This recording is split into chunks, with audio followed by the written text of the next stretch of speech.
welcome to Chashma's Talks channel. Today we are going to see Rachel Bright books. The Lion Inside, The Koala Who Could, The Squirrels Who Squabbled.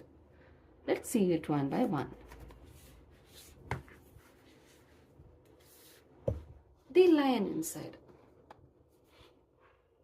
In a dry, dusty place where the sand sparkled gold stood a mighty flat rock, all craggy and old.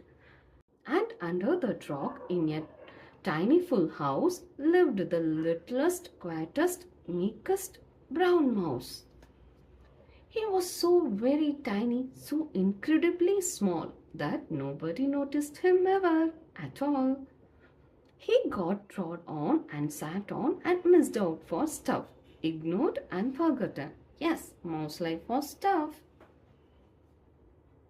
Meanwhile, far above, on top of the rock, times were quite different. It was 9 o'clock. This huge, toothsome creature made sure everyone saw how important he was by how loud he could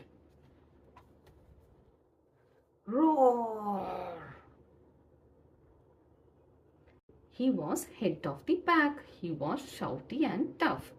He loved showing the crowd he was made of strong stuff. Yes, all were impressed by this mighty king cat.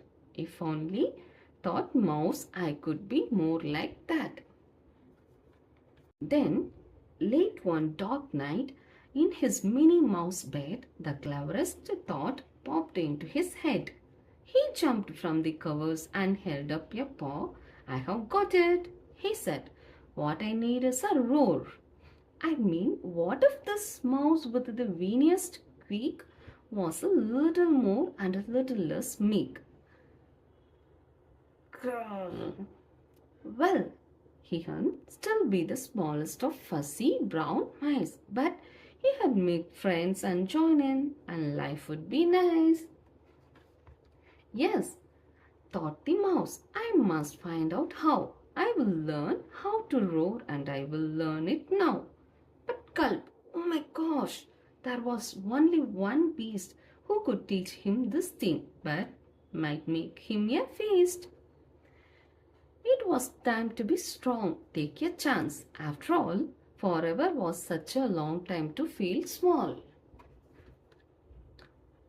So he made himself brave and he thought like a winner.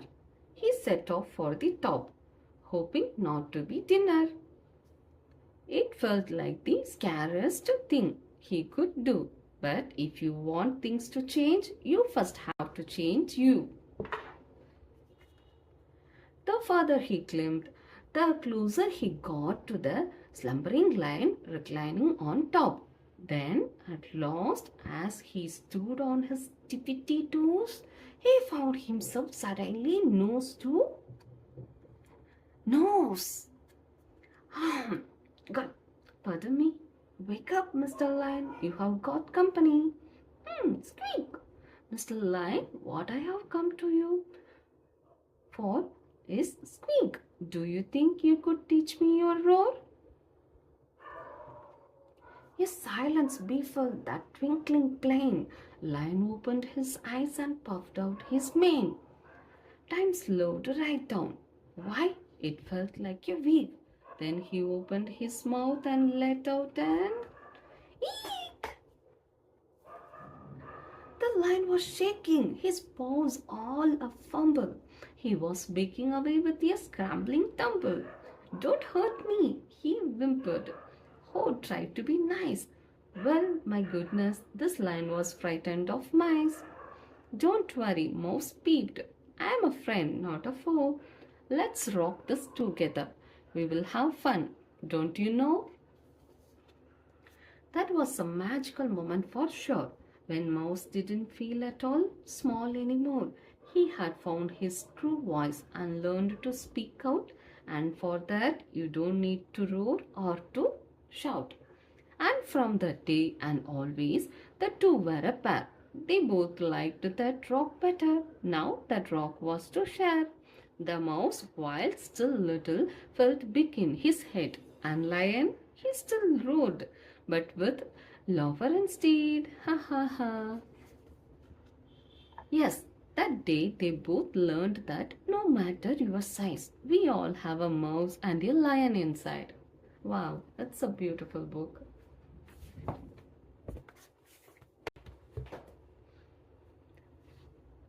The Koala Who Could. In a wonderful place at the breaking of dawn, where the breezes were soft and the sunshine was warm, a place where the creatures ran wild and played free, a koala called Kevin clung to a tree. A nicer brave fellow you never would meet, as soft as soft thing from ear tufts to feet. His favorite way to relax in the sun was to cling and to nap and to munch a leaf bun. He was terribly good at all these three things. Yes, Kevin was king of the staying still kings. You see, high up was safe since he liked a slow pace, while the ground down below seemed a frightening place, too fast and too loud and too big and too strange. No, Kevin preferred not to move, nor to change. So he clung to his tree and he knew how to do and was never too keen to try anything new.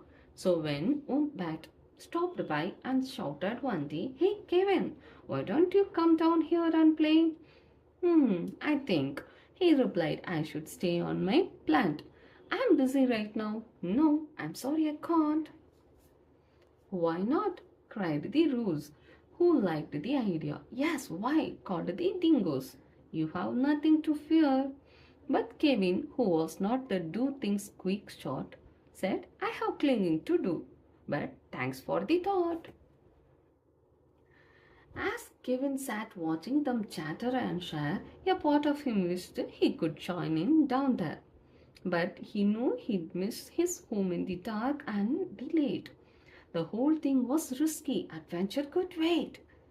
Whatever the invite, he would always say no. Oh dear, it seemed Kevin just couldn't let go. So his life was the same no matter the day.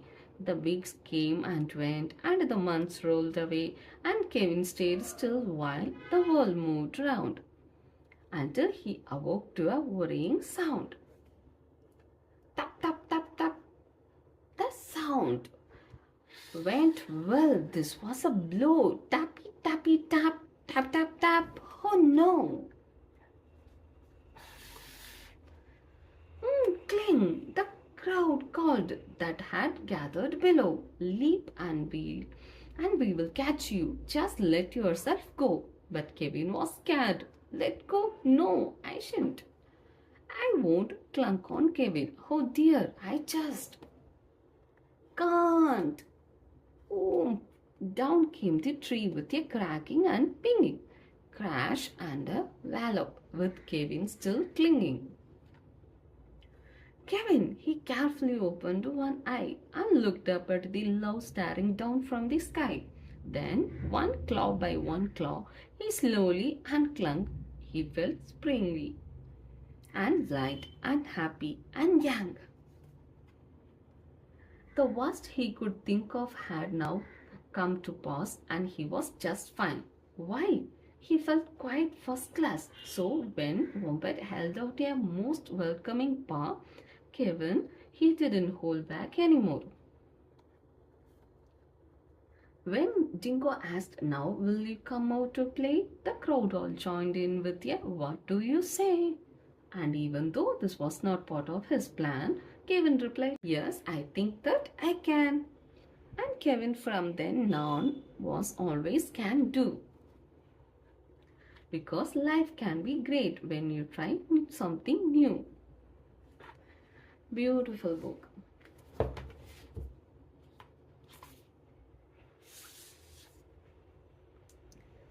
The Squirrels Who Squabbled. In a towering forest where summer had been, the cool air bit fresh, and the mosses grew green.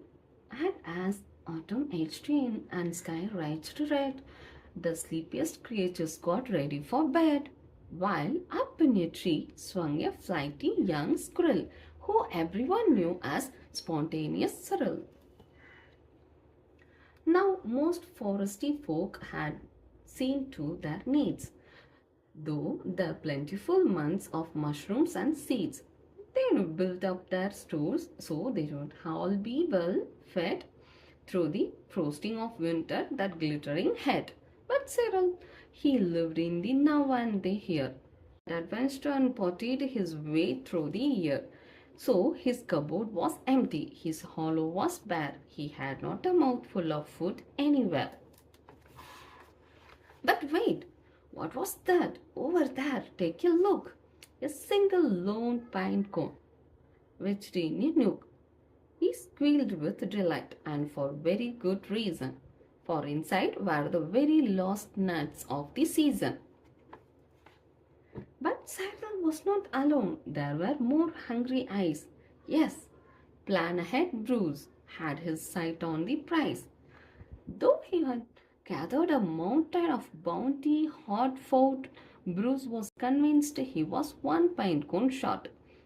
I simply must have it, he wistfully cried as he dreamt of the fresh, juicy pine nuts inside.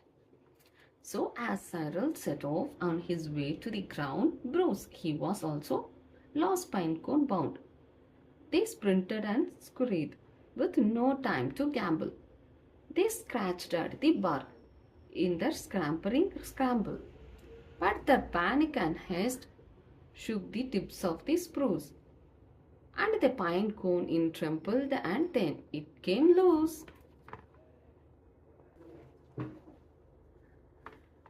Both squirrels gave chase at a lightning pace. This was the start of a wild nutty race. It's mine, shouted Cyril. No, mine, hollered Bruce. You don't stand a chance. Give up, it's no use. I'm hungry, cried Cyril. This cone is not yours. Stay back, shouted Bruce. This cone's for my store. It boinged over bushes and flew through the air. It pinched on the nose of a slumbering bear. It bounced over boulders, then came to a stop. Then teetered and wobbled and quivered and plop. Both squirrels followed. Oh, the water was fast. Would they learn that they needed each other at last? But each was intent on how he could win, so they didn't quite notice a bird sweeping in. Cyril and Bruce, they watched in dismay as their cone disappeared up, and away. Come back, shouted Cyril. They are our nuts, exclaimed Bruce, but all hope was gone. It was simply no use, and meanwhile they drifted right up to the ledge.